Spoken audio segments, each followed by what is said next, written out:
Global power is no longer centralized in one capital, one currency, or one military alliance. That era is ending.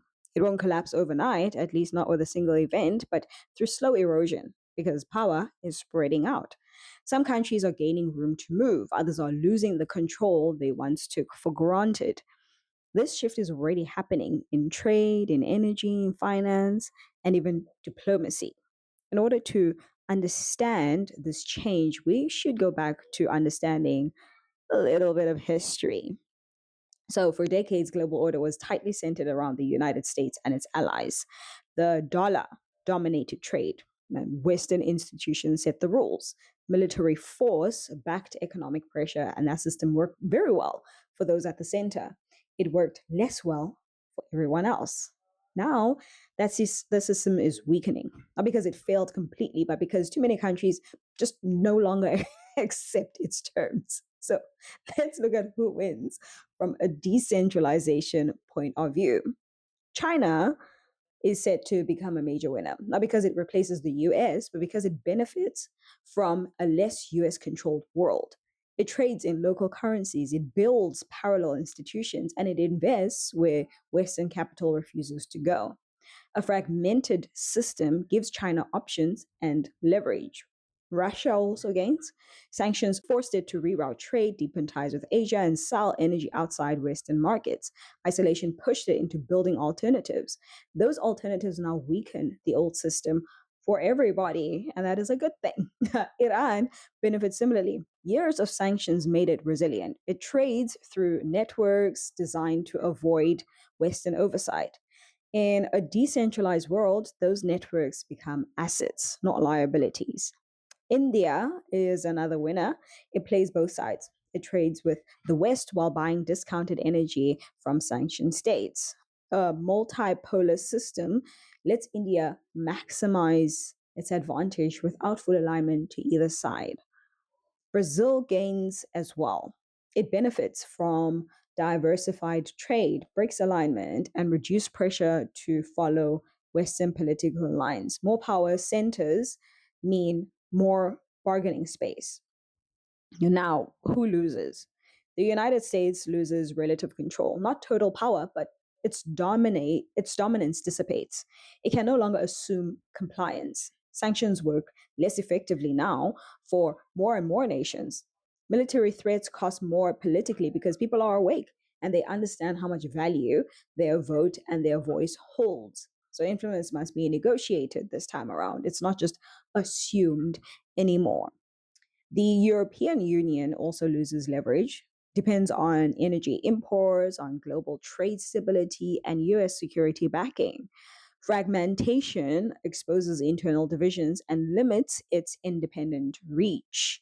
Japan faces constraints.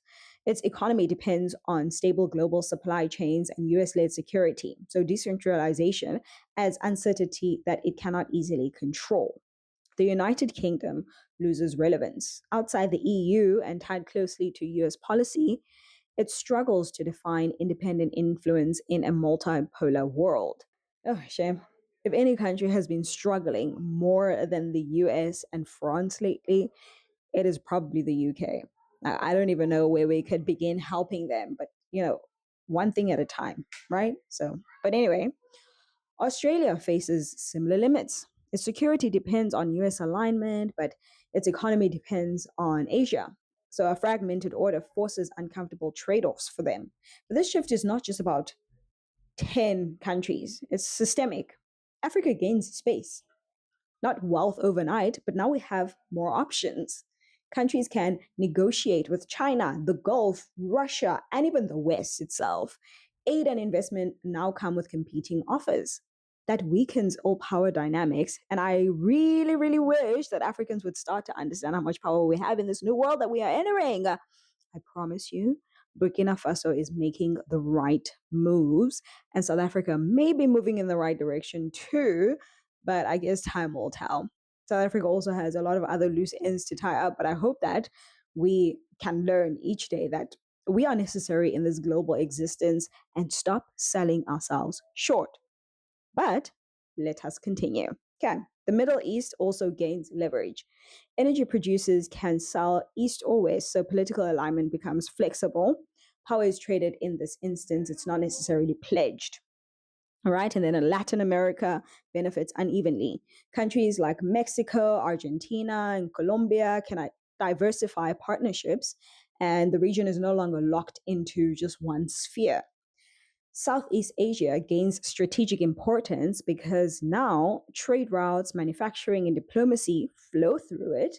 Countries there avoid choosing sides and they profit from the competition. Even small states gain room to maneuver. When no single power enforces all the rules, smaller players tend to get a chance to exploit the gaps. Now, the costs, right? Decentralization increases instability. Fewer shared rules mean more disputes. Institutions lose the authority, and we are seeing this happen day by day. And now people are becoming aware of the fact that international law has become a complete and absolute joke. And as a result, conflict resolution becomes slower and messier. So economic fragmentation pushes prices up and makes trade slower and a little messier.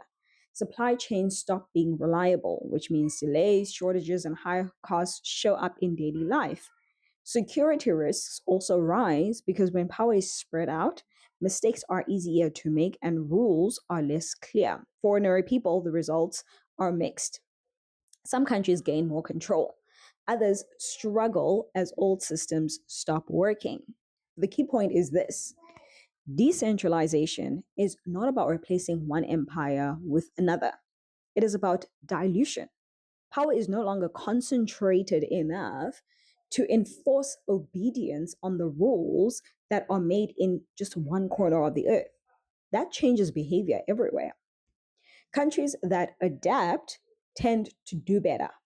Countries that cling to old ideas of dominance start losing influence fast because chances are they really don't know how to change their ways, right? The ones that depended on rules that they created are and enforced are feeling the most pressure because those rules no longer carry the same weight. We are entering a world where power is negotiated all the time. You can't just assume you have it.